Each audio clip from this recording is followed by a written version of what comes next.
Welcome to the Roundtable Podcast. So, let me, how's it going, Shiny Face? I don't know, man. I'd have to say it's good on this side of the eye. I'd have to say it's very good on this side of the Eye of Terror. Thank you for covering the Vox Link toss. No, That was sorry, really nice of you. I didn't actually start the podcast yet. Oh, I sorry. was just doing a joke warm-up. But considering but- that, But yeah, no, I'm glad you're here. I'm looking forward to this. I don't know if other people understand how interesting this shit is, but it's super interesting. So Rafi told me we're good to record. So what we're gonna do now, since he made the announcement, is I'm gonna smoke a bowl and we're gonna get started. And I'm gonna look forward to this because last time I did this podcast, I just monologued about 40K lore, but now I have someone to dialogue with about it who has a completely opposite perspective in a lot of ways. So this will be cool. That being said, 3, 2, 1. Hello and welcome to the Roundtable Podcast. My name is Shogun. Joining me today is my friend Shiny Iron.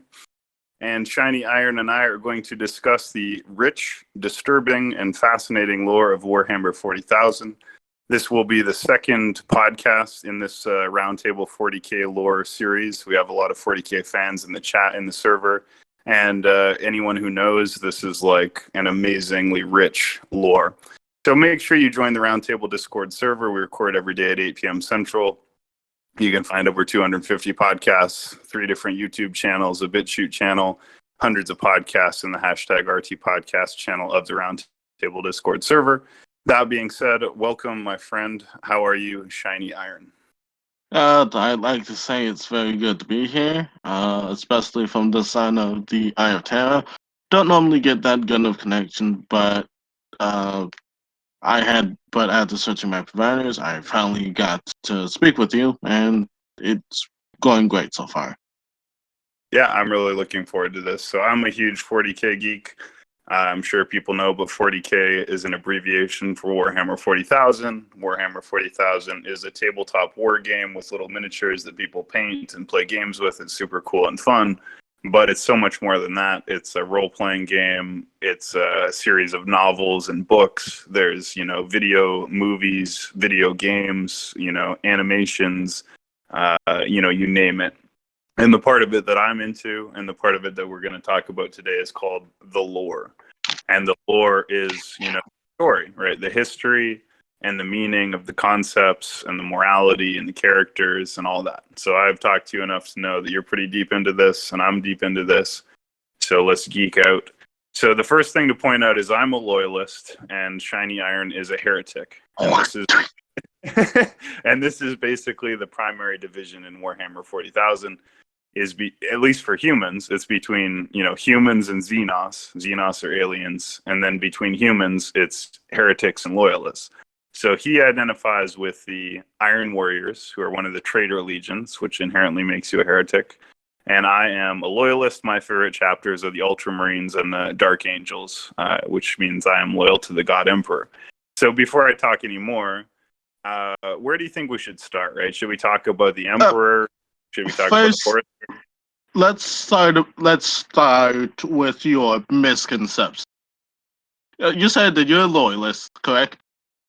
Yeah, I'm loyal to the God Emperor. Okay, but you then you say you're loyal to the God Emperor, but then you point out your favorite chapters being, of all the two, the Dark Angels, who are known for being incredibly secretive and killing thousands of Imperial citizens to protect their lives, deceit, and, well, dare I say it, betrayal. And then the Ultramarine, who are known for empire building, even with their successor chapters, and made a successor state while the Empire was still around. Wow, this is high-level heresy. This is great. I love this. This is so good. Yeah. Would you call heresy? I No, call you're truth. right. No, I want to admit these points are completely great. The point I'm making is like, damn, that's really good. Like you came at that hard. I love that. So let me address that real quick. So you're right. The Dark Angels are the least loyal of the loyalist chapters in a way, right? So they're the first legion, but their dark secret, don't tell anybody. They'll have to kill you. Their dark secret is they had heretics among their ranks who felt the chaos. That's a fact, and including some of their high level dudes. And so ever since then, the Dark Angels have been covering this up. But the Dark Angels are totally loyal. They're totally loyal to the Emperor, but they've been chasing down those of their members who went rogue and went heretic. I think called the Forsaken or something like that. But The Fallen. the Fallen. Thank you. Yeah. Yeah, So that's a fair point. Now I was seriously, I was like, how is this guy going to criticize the Ultramarines? The Ultramarines are the shining paragons. Like Robote Guilliman is the Emperor's favorite son. But then you made a good case, which I hadn't seen coming, which is that Robote Guilliman built an emperor, Imperium Novus, a new empire, while the Horus Heresy was taking place. Rather than defending the empire, he was building his own empire.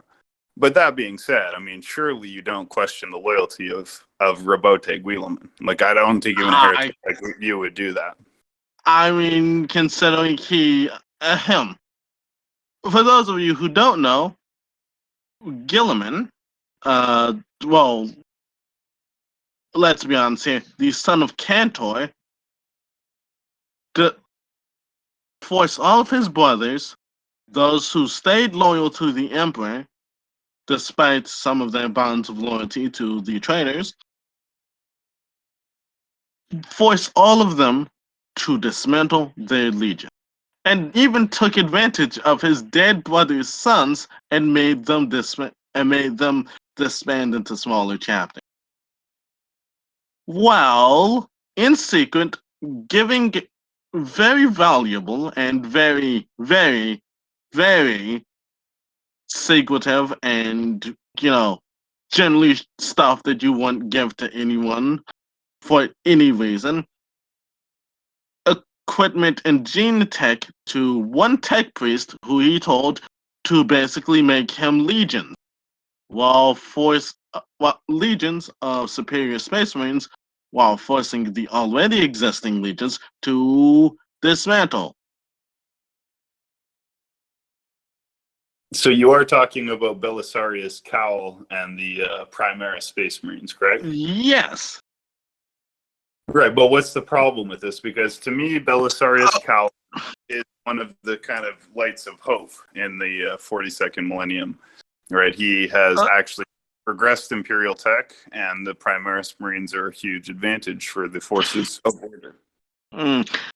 Yeah, about that. There's been several occasions where the Primaris can do some very questionable things. Like, for example, on one base where they were supposed to be taking outposts, some Primaris Blood Angels, who were supposed to be immune to the Red Thirst, literally ripped every Chaos Marine and human that were on that base to shred.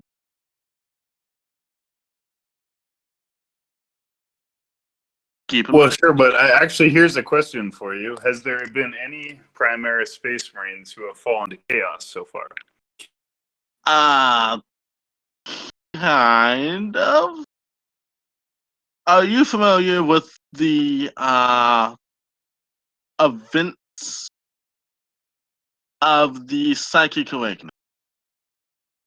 Oh, I mean, no. I'm not. If you can give me a TLDR on that, I'd actually be grateful. So, with this particular event, a relief fleet was entering the galaxy.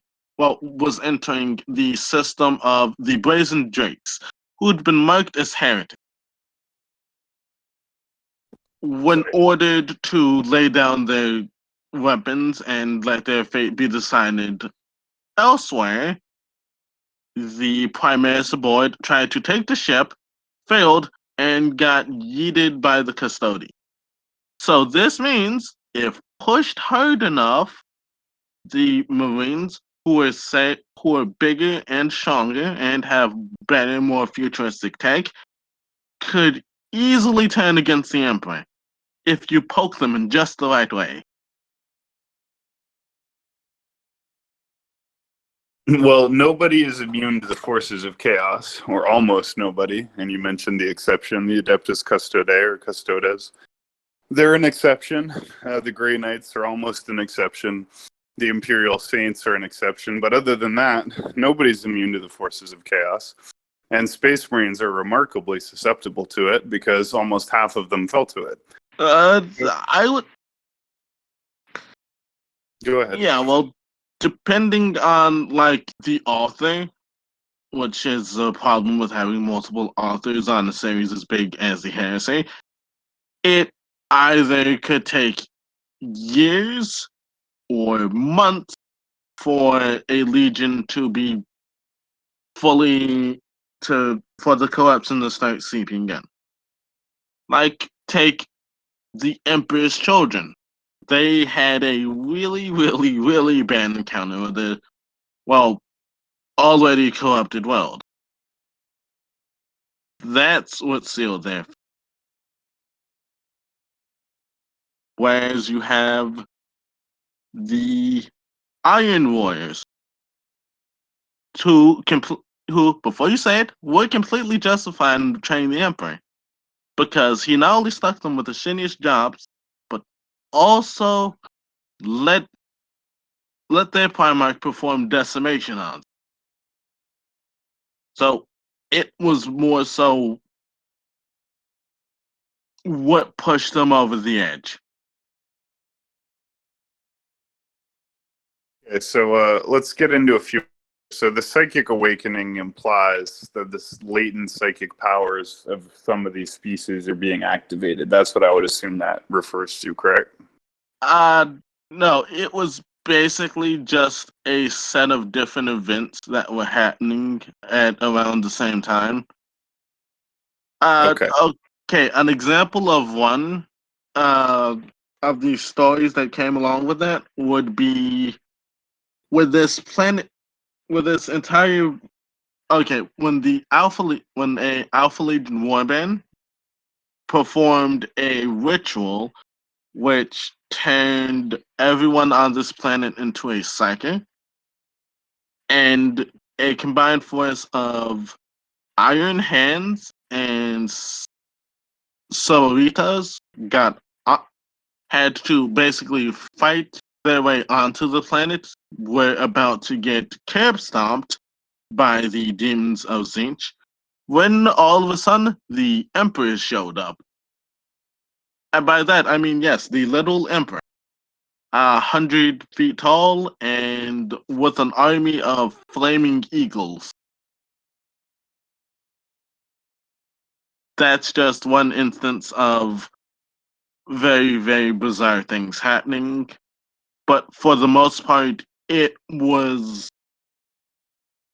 a way for GW to update stuff. Right, but the appearance of the flaming eagles, for anybody who doesn't understand, would be a manifestation of the God Emperor's psychic power. So in the same way that you could have an outburst of demons like Bloodletters of Khorne or Plague Bearers of Nurgle, you could actually have the flaming eagles of the Emperor, right, appear. And so what you're seeing there is the emergence of the Emperor as a true god in the warp, a god of order, but creating his own daemons, right? His own demons. So just like Zenith has his whatever they call the burners or whatever they call the flamers of Zinch or whatever, and the daemons of the planet, right? So the God Emperor has his own daemons, and he creates his own champions. So just like Khorne has his own champions, the God Emperor has Saint Celestine or the other Imperial Saints, and they can grow wings and they can fly and they can come back from the dead, because they're gaining chaos-like powers, like by following the Emperor, which is fucking based and awesome, and that's why ultimately Order is going to win, because the Emperor is growing stronger. And the most important part of the lore is that the Emperor is getting stronger, okay? So when the forces of chaos say, "Oh, he's the corpse emperor. His body is dying." Yeah, his body is dying. But what matters his body in an imperium of millions of worlds? What matters his flesh and blood? His soul is so fucking bright, you can see it from the other side of the Milky Way galaxy. Okay? The game's already won. The gig is up. And the point is, Robote Guilliman, however the fuck you pronounce his name, he spoke to the Emperor, actually spoke to him, right? When he went, so, okay, there's a weird parallel that I want to point out to you, Shiny Iron, which I don't know if you've seen or not. Robote Guilliman was fatally wounded. I can't remember who wounded him or how. Fulgrim. I think Fulgrim. Okay, so the traitor Primarch Fulgrim fatally wounded Robote Guilliman, the Primarch of the Space Marine chapter called the Ultramarines, which arguably is the Imperium's favorite chapter. Like they're the kind of the standard by which other Space Marines are judged, right? So he was fatally wounded and he was placed in stasis, exactly like the God Emperor was fatally wounded by Horus and placed in stasis on the Golden Throne. So does anyone notice the parallel between the fact that the God Emperor is stuck on the Golden Throne and Robote Guilliman was stuck in stasis with his own fatal wound? And so the fact that Robote Guilliman came back to life when he was not supposed to is technically impossible, right? It's like a miracle because stasis fields don't allow any change, right? So in the same way, the Emperor surely is coming back. And at the same time, the other Primarchs of the Loyalists are surely coming back. Yes. But I think there's something really poetic about the fact that Robote Guilliman was the first Primarch to return because he is literally like the Emperor in miniature, you know? Well, I wouldn't necessarily call him the Emperor in miniature because each of the Primarchs thinks in a unique way about how each thing should be ran and done. For example, you have Vulcan, I'd say biggest builder and, well, blacksmith, no pun intended. But he's not one to, be in a fight. Then you have, I'd say, Jagatai Khan, a very wild, free-spirited person who it's not directly stated, but it basically was that he had a very, very big problem with the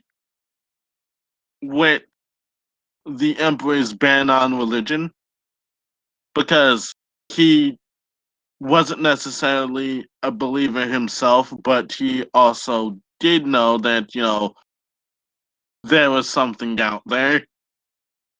Or you could have a person who decides to do stuff wrong all the time. Magnus.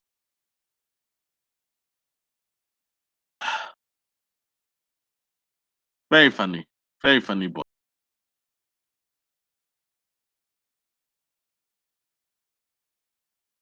Okay, so sorry about that. So there's a lot of things I want to pick your brain about because there's quite a few fans of Warhammer 40,000 on the server, including Gipper. So Gipper, if you want to join in at any time, feel free to join into this or ask questions or whatever. So, okay. So there's so many things to talk about. So you're right. First of all, each of the Primarchs represents one aspect of the God Emperor of mankind.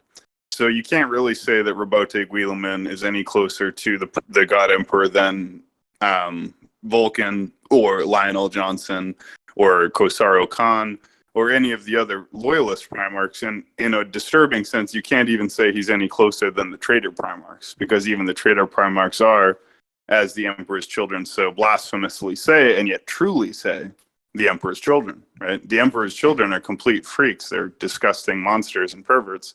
But they are indeed, though, the Emperor's children, right? They take that name to themselves, even though they've turned traitor. They say, look, we're the Emperor's children. He made us, right? It's kind of interesting. It's almost like they're still proud of it, but they want to give the Emperor the biggest middle finger by being like, well, we're raping, everybody and killing everybody. We're your kids, we're your children. And they're actually right about that. You can't argue with that.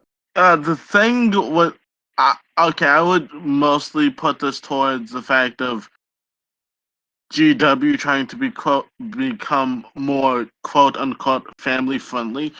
Is if you look in the books, they're portrayed more so as lost, drugged up puppy, if that makes any sense. Like you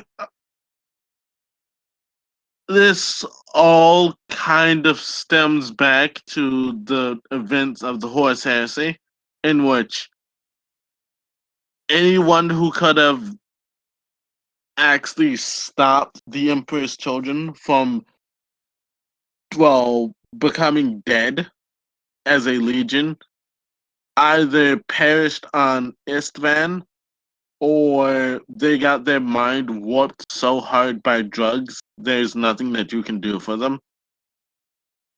I think you still have, well, technically you still have Eidolon who's around, who's trying to like make some sort of a coalition of Emperor's children.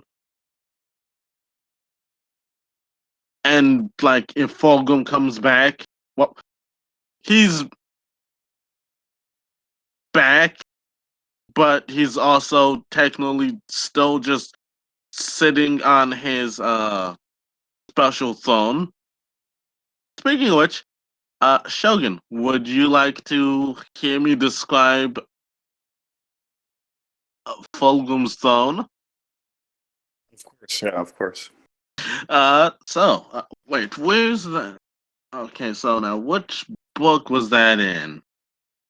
Okay, dude, okay, no, I don't actually have the hour it would take for me to find the direct quote, but it's basically like this.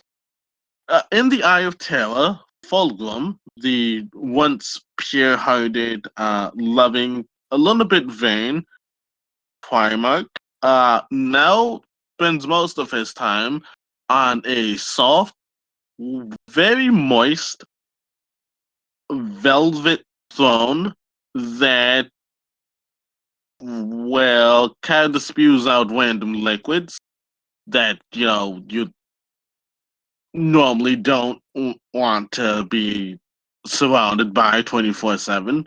But he likes that, so tis his thing. But that's just one of the many things that he likes to do on the Pleasure Planet, which is his own personal world.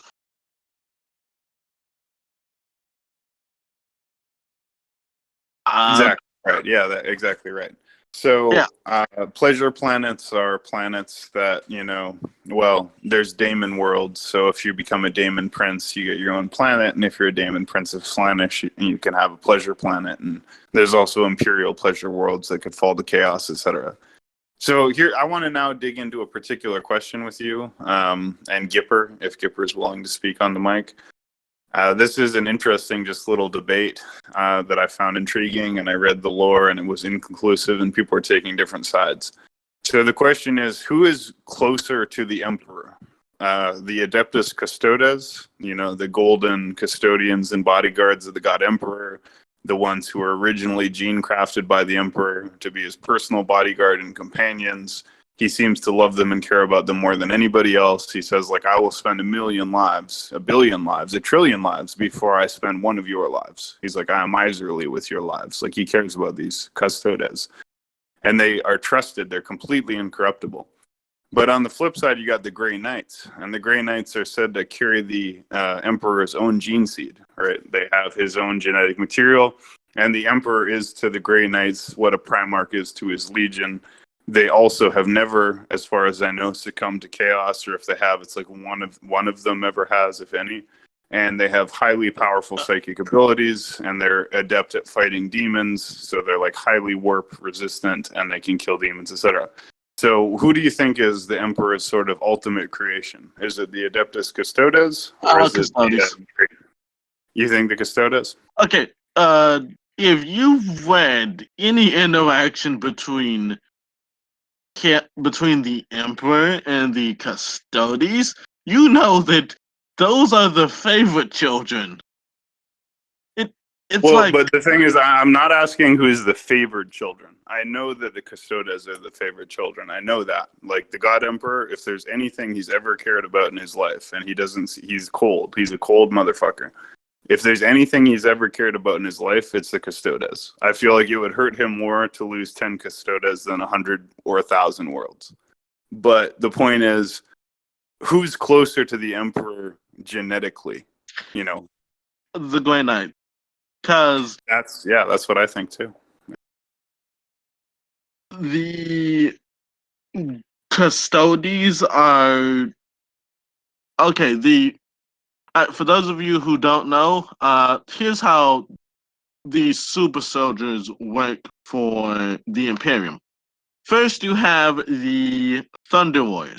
The Thunder Warriors were very aggressive and actually stronger than the Space Marine. The problem with them is they had some quote unquote bugs that caused them to be terminated after the planet Earth / Terra was conquered. Then you have the Space Marines, who are built off of a unfinalized version of their Primarch genes. You normally make them out of 10, well, not 10, but 6 to 10-year-olds, which, if you're not completely dumb about the procedure, it can be 100% with no casualties. If you're a space wolf, then you're going to have a lot of casualties. Then you have the Custodes, the cream of the crop. For these, you need to find a 1 in 1,000 pregnant woman whose child is carrying the right genetic code to be transformed into a Custode. This takes a very, very long time to find and an even longer time to make and manufacture. Hence why you only have around 10,000 Custodians. Yeah, they call him the 10,000. And out of all of the God Emperors, I heard a really good explanation. He said when the God Emperor made the Adeptus Custodes, or Custodes, or Custode, or whatever, he was making his creatures for an ideal universe, for the universe that he thought that he was going to create.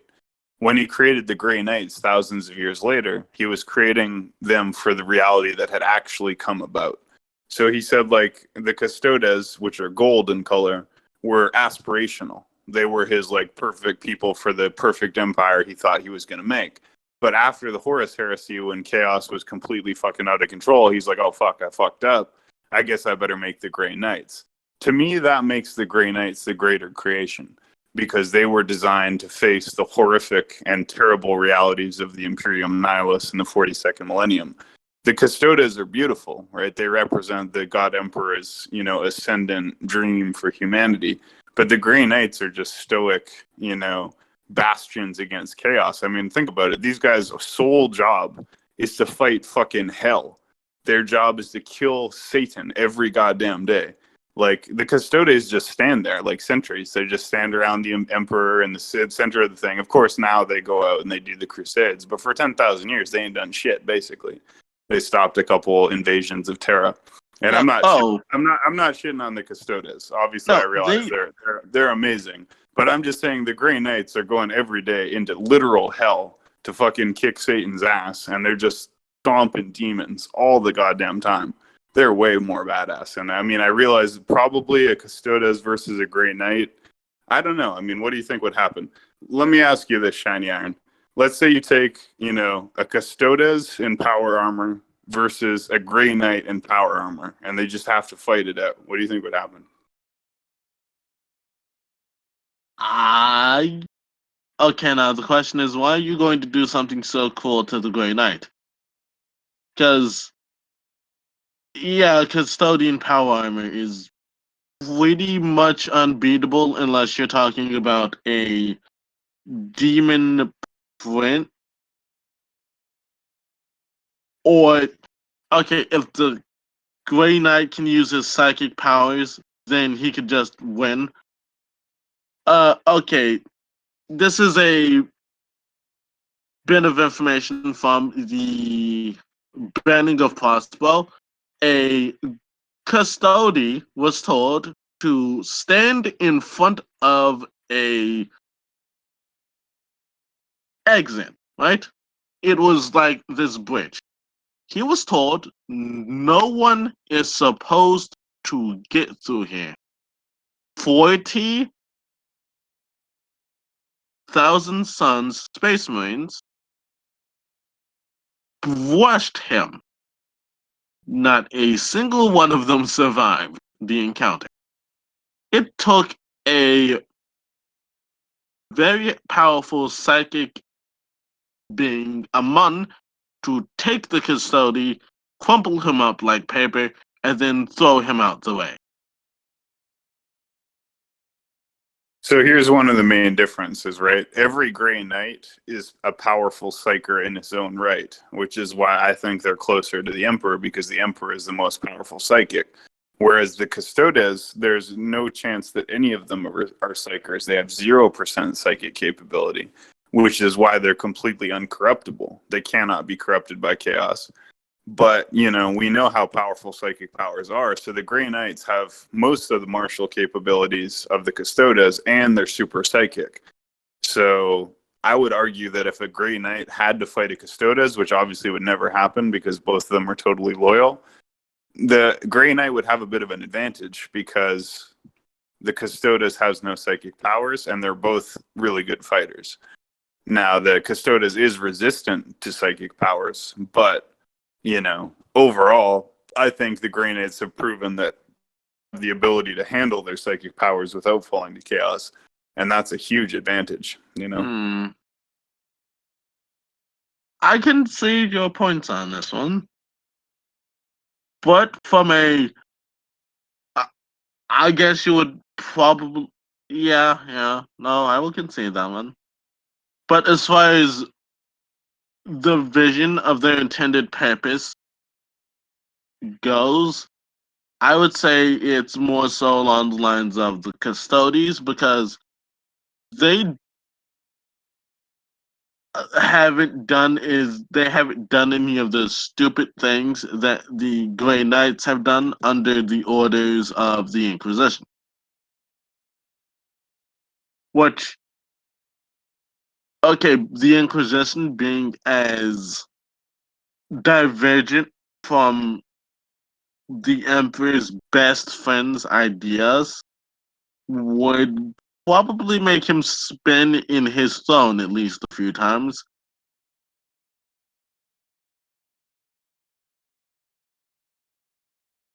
But Okay, so before we wrap up, and I'm not saying we have to wrap up, but like before we wrap up this podcast, I want to make sure I pick your brain on one important thing. What do you see as the future of the Warhammer 40,000 universe? So what do you think is going to happen, big picture, right, in terms of the God Emperor, chaos, and the time? I think that more so depends on the who the torch gets passed to as far as the writing staff, because they haven't necessarily had like the best new guys come along within the past few years. And I think that, along with some of their financial demotivated decisions, is going to really affect the success of the franchise going forward. But if they hand it off to someone who's competent, you have them do the events like no more Gathering Storm. You need to have something that's thoroughly written, and every decision that that's about to take place needs to be thoroughly thought through, and you need to make sure that it sticks with that particular character's faction. Well, with that particular character slash faction's ideology and what they've been known to do in the past. Wait, if I may, do you think the Emperor will be reborn since his spirit is technically growing stronger every day? Uh, no, I think for now he's probably just going to stick to possessions. Like, does anyone remember when he was? Okay, I'm going to have to phrase this very carefully. Does anyone remember when he took control of that young lady's body? No, I don't. Yeah, well, when he was within her, he basically burnt out the eyes and corruption of the of any of the Nurgle princes slash demons that were around, and that was enough to turn the battle. But he also does stuff like this. He turned a guy into basically a mini lighthouse for ships. The man's eyes quite literally liquefied in his skull, and I think because he wasn't killed, he's still being pumped full of different drugs to keep him not only alive but awake so his light doesn't go out. So I think the more chaos tries to infect the materium, the more you will see him and his demons. Let me ask something else. Do you think that the Emperor is like a fragment of one of the old ones? No, he is a child of the shamans who. Well, he's a combination of. No, he's all but confirmed to be a combination of the souls that went inside. That went inside that his mother. Well, inside his mother's body when she was still pregnant with him. And that's what unless they decide to change it tomorrow, then that's how it will always be for me. Because it not only sounds better, but it also shows that, this is a universe of sacrifice.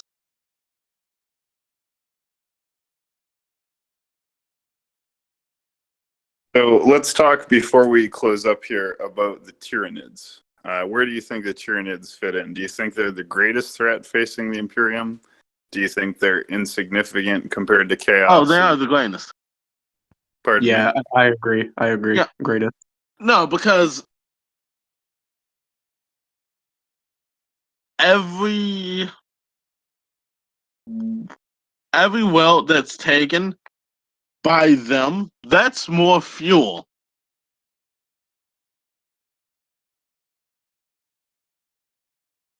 So just to be clear, you're saying that the Tyranids are a worse threat than Chaos? Yes. So, No, because with Chaos, you have the Emperor, who could, if given enough time, manifest in each of their dimensions, well, pocket realms, and do very, very unspeakable things to all of them. With, like, all the millions of forces that he has under his control. But then you have the Tyranid, a uncaring, unfeeling. Well, no, that is wrong on my part. They are uncaring, yes, but they can think, like with the Blood Angels. They, the Blood Angels, uh, did a act against them that the hive mind hated, and for that they found out where the Blood Angels' homeworld was, Baal, and it literally took all of Sanguinius's remaining sons to stop them. This was just one hive fleet Yeah, even one hive against. fleet is an existential threat to the Imperium. And I will grant you that if you're talking about existence, the Tyranids are a worse threat, probably, because I think the Emperor can beat Chaos, like you say. He can defeat them in the warp. He doesn't have that ability to counter the Tyranids' power necessarily. And let's But not forget the Eldar too. Sure, and I want to get your thoughts on that. But what I was going to say is the reason that Chaos is the arch enemy is because the Tyranids just kill you and eat you, and that's it. Game over. You're dead. That's it. But if you get killed by Chaos, you don't die. You get tortured forever, potentially in hell, depending on your situation. So you can actually suffer, based on my understanding, eternal, horrific, mind-boggling torture forever if Chaos wins. So getting wiped out by the Tyranids compared to getting wiped out by Chaos is an absolute mercy, because if Slaanesh just rips through the Materium and starts rape fucking everybody for all time, that's going to be just mind-bogglingly worse than getting killed by a fucking gene stealer or a fucking Hormigaunt. They're just going to eat you, and that's it. You die. They take your biomass, they make another couple Tyranids, and on they go. But if fucking Slaanesh gets you, it's like, today we put the fucking poison needle up your ass for 1,000 years, and tomorrow we put the fucking dildo in your mouth for 1,000 years. Like it's a whole different level of fucked. That's why they call Chaos the arch enemy. No, that isn't necessarily what Slaanesh would do. It's this. Having all of your skin removed, then pouring tiny little bits of salt in each wound, then literally start to do acts with your skin as a form of protection. While Yeah, we get it. But do you see what I'm saying? Where it's like this level of threat is a much higher level of threat, right? Like what you're describing, and I don't want you to go into all this detail because I know where you're going with this.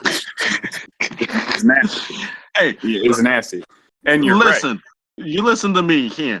No amount of detail that I go into is going to be worse than the stuff that I had to listen to in that one Emperor's Children's book, The Broken Mirror, the audio book, mind you, where Exactly. So yeah. The Emperor's Children and the Dark Eldar fall into a topic that you just call unspeakable. It's like the lore, but honestly, I don't even want to get into it. It's too fucked up. But the point is, that's why Chaos is the arch enemy, not the Tyranids. Because if the Tyranids wipe you out, it's a clean death. You got zerged, game over, you lose. If you lose to Chaos, it's like, welcome to my torture hell. This is the first day of the rest of your infinity in my hell. Today we'll strip your dick off. Like it's worse. It's way worse. So even if their chance of winning is lower, the consequences are so much higher that it makes sense for the Imperium to focus on this, in my opinion. What were you going to say, Gipper? Yeah, I don't think the chaos what you're describing makes sense, but I think that's more of like a mental or like psychological threat. Like that's appealing toward fear, which is more of like an organic thing. Something like the Tyranids, well, they're like one giant hive mind, trillions of different organisms, and they all serve one purpose, just like the Tau. They serve one purpose, minus Commander Farsight and the colonies and stuff like that. But Chaos, they're always fighting each other. Civil wars, fighting over territory. I don't think they're ever going to be a huge threat like that because you also have the Eldar who are, even though they're small in numbers and there's only a few craft worlds left, they're still planning, they're still plotting. And then you also have the Necrons. The Necron dynasties are slowly waking up. I don't think Chaos has a chance, in my opinion. But the Tyranids, on the other hand, they all serve one purpose. Well, Uh, very well said. And I just want to say we haven't talked about the Necrons, and I think anybody who's paying attention knows that the Necrons are the rising stars, right? So, yeah, the Susceptible to decision. chaos. Go ahead, Gipper. They're not susceptible to chaos that I'm aware of. No, well, the Necrons are terrifying for the Imperium and every other species, but they're terrifying above all to chaos. They're the perfect antidote to chaos. Like the Necrons are the perfect antidote to chaos, and this is kind of the rebalancing of the fucking force, right? It's like chaos was getting too powerful, it was ripping open the universe, and it was about to consume everything. All of a sudden, the Necron dynasties wake up. Bad news for the Tau, bad news for the Imperium, but bad news for chaos. Because honestly, the Necrons, I think we all know, are a better antidote to chaos than the Imperium.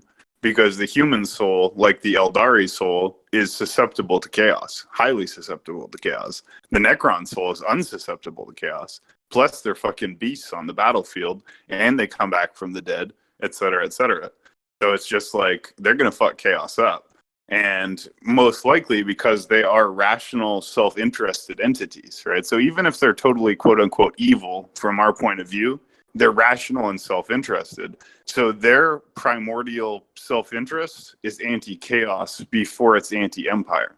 So the Necrons are never going to form an alliance with chaos. It's not going to happen. They would actually they would actually form an alliance with the Imperium if that was logical to do. Because they're not illogical, they're logical. They're not chaotic, they're orderly. So they're going to say, well, it's not in our advantage for the world to be consumed by fucking horrific rape gods from outer space. So we'll form an alliance. Like the Necrons can be dealt with, right? They're an Imperium, they're a dynasty of their own. They're a threat in the material space, but they're not a threat in the immaterial space. And that's what really matters. That all depends on how fast they can kill. Because if you make a big enough dent in a god's worship, they will eventually start to feel it. Like, for example, say you, like, when the Eldar decided to overly indulge themselves, Slanesh was born. Slanesh also managed to kill a good 90% of the Eldar within its birth scream. That's true. And when Slanesh was born, it killed a majority of the old gods too, the old ones. No, it killed a majority. It killed the majority of the Eldari pantheon. Yeah, so because what happened is the old ones had already left the Milky Way galaxy by the time of Slanesh's birth scream. But when Slanesh was born, Slanesh single-handedly massacred most of the Eldar pantheon. So Slanesh alone killed most of the Eldar gods. That's why we know, or at least have a strong confidence, that when the God Emperor of Mankind manifests in the warp as a full-blown God of Order, it's entirely plausible. You'd say, well, how could he beat all 4 Chaos gods at once? Well, Slanesh beat like 5 or 6 Eldar gods at once. So there's a precedent for one new god beating 4 or 5 existing gods. So therefore, just like Slanesh beat the entire Eldari pantheon, we have to count on the big E, meaning the God Emperor of Mankind, to defeat all 4 Chaos gods at once, right? And honestly, he can do that. And if there's one thing to take away from all of this, the Imperium Nihilus, the Cicatrix Maledictum ripping the universe in half, it's the darkest age the Imperium has ever known. But of all of the Emperor's sons who could possibly have come back, the best possible one came back. Robote Guilliman, who is the best administrator and governor of all of the Emperor's sons, right? He's not the best at everything, but he's definitely the best alternative to the Emperor himself at running the Emperor. So obviously the Emperor played a role in this. right? The Emperor, the Robote Guilliman was in stasis with a fatal wound. He healed and came back to life. How did that happen? Well, obviously it happened because of the Emperor's immortal will.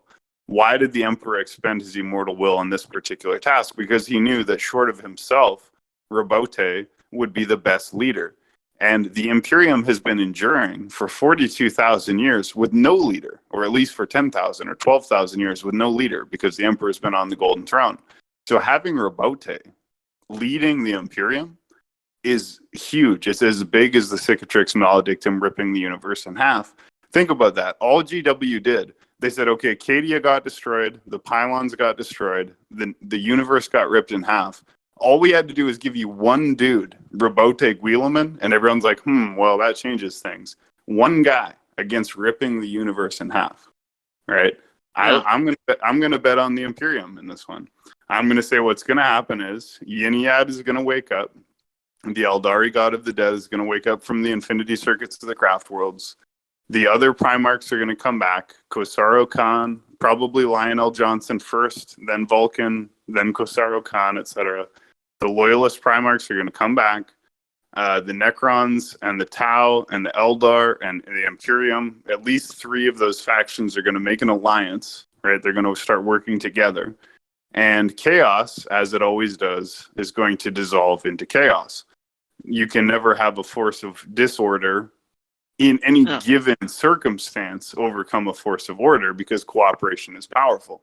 So the chaos guys will say, well, listen, order never wins against chaos. Order always collapses. But in any given situation, order always wins because order can cooperate. So, as an example of that, does anyone remember the debacle that was the Blood Crusade? which crusade, sorry? The Blood Crusade. Was this a Cornate thing?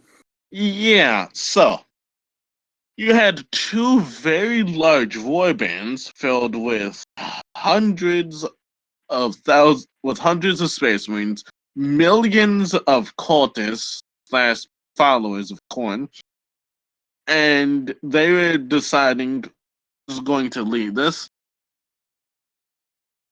And it came down to a duel between a rabid flesh terror and Karn with a short sword. And about 1 knife to the back of the head later, Karn was standing victorious, and the sky started to turn red, in a weird way. And then this face appeared and started to smile, and before you know it, everyone was killing each other. You then had Karn take one of the leaders who was in Terminator plates, ripped open the back of his knees with his chain axe, then took his head off. Then he went to the other leader and then told him, Khorne does not care from whence the blood flows, just that it flows without halt. Then he dug his axe into it. Then he dug his axe into his skull and took his old man set. And that's how the Blood Crusade ended. I see. Well, Gipper, since you're here and since you're speaking, can you give us your take? You put it in text before, but just give us, if you will, your projection for the next 1,000 years or so of the 40K timeline. Okay. I think it's going to be the next 10,000, the 50K timeline, in my opinion. All right, give me 1 second. Okay, here's what I think is going to happen.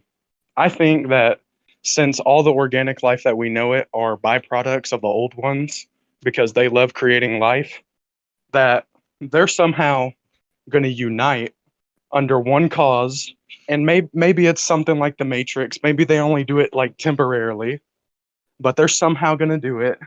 The Eldari are already plotting a way to destroy or capture the Chaos Gods and the Warp.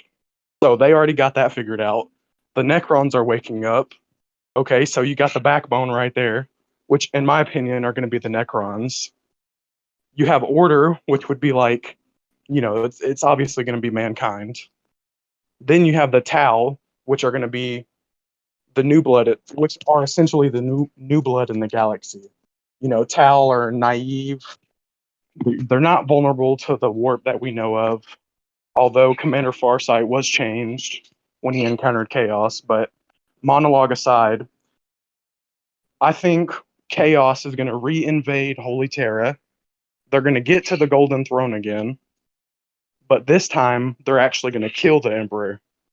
And I think when this happens, it's going to cause another huge, like, warp storm or some kind of rift, and nobody's going to know what's going on except for the Emperor's children, the Adeptus Custodes, the Space Marines, stuff like that. They're the ones that are going to know what's going on and know what to do.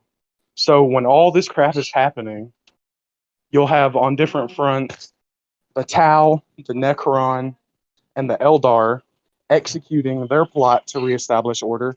So all this is going to be happening in sync, and then all of a sudden the Emperor and his light children are going to show up out of nowhere and I wouldn't say like reignite, but like reunify everybody into one structure and finally get rid of the Tyranids, because chaos, in my opinion, is not going to be an issue. It's just the Tyranids. Okay, a problem with that is, do you remember what Vulcan did when he was on Terra?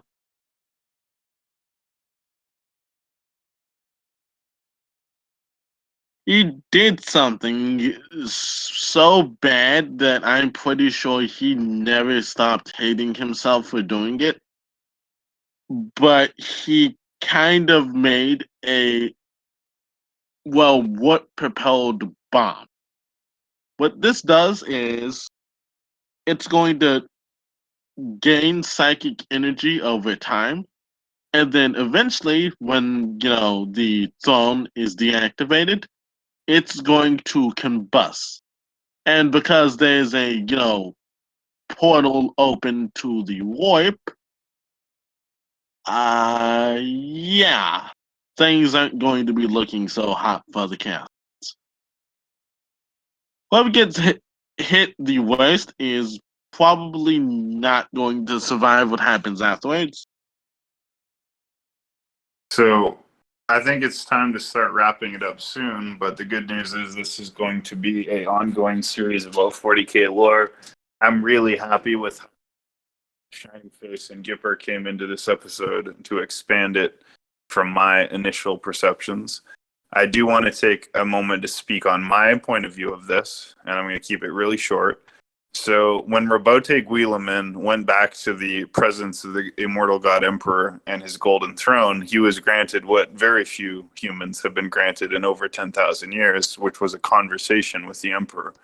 And in that conversation with the Emperor, Robote Guilliman, one of the Emperor's sons, said, well, he's become so much more powerful since last time I spoke to him.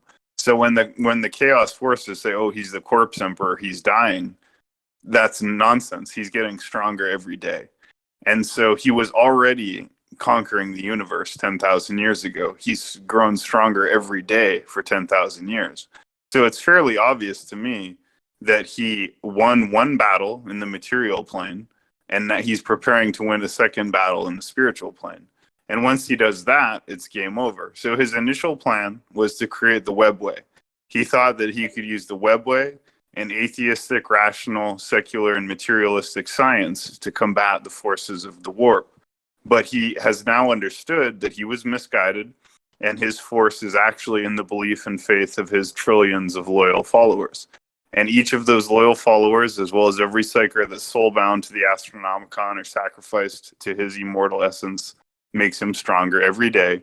So he's already Francis Ngannou. He's already the heavyweight champion of the universe. And by the time that Abaddon or whatever loser, cuts his physical head off, all he's going to be doing is pressing the button on a nuclear bomb, which is